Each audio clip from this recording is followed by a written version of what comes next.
So to prepare our potatoes for the experiment, you're going to want some potatoes, a knife, a cutting board, a container that's clear, so I'm just using like a sandwich container, but anyone that you can see through that has a lid and closes will work.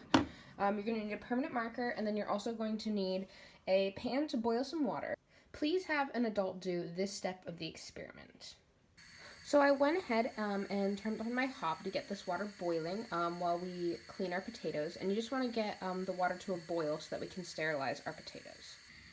So I'm going to go ahead and rinse off my potato just to get any dirt off. And I'm also going to remove these eyes. I have a bit of an older potato, but you know, in these times, you use what you have. So we're just going to cut those off and it'll be fine. And then we're just going to boil this potato. You're also going to want to go ahead and turn the kettle on, because not only can you make yourself a cup of tea, but we're actually going to use some boiling water to sterilize the knife and the cutting board. You're going to want to be really careful in this step because you are working with boiling water. So I've just put in my potato, and we're going to set a timer and boil for 10 minutes.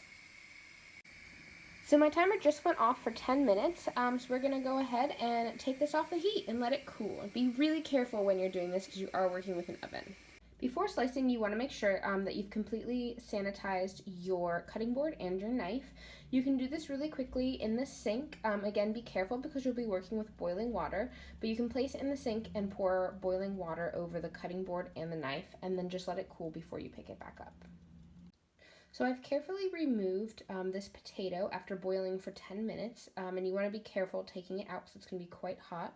And we're going to let it cool for a few minutes before we slice it. Now, you want to make sure before you do any experiments with these that the potato slices are completely cool. If the potato is too hot, you probably won't see the results that you're looking for. So after letting my potato cool, I've just carefully sliced the potato into slices. They don't need to be too thick. Just be really careful when you're slicing, obviously, because you'll be using a knife, but also you don't want to touch the middle of the potato here because that will ruin the result of the experiment. You want to have them as clean as possible, and we're just going to put them in this container right here. So I've just carefully placed my potatoes into my container, and I'm just going to put the lid on, and we'll label them and make sure that they're ready for the experiment. Don't forget to label your potato slices as to what experiment you're doing, so that you can tell which slice has which bacteria on it.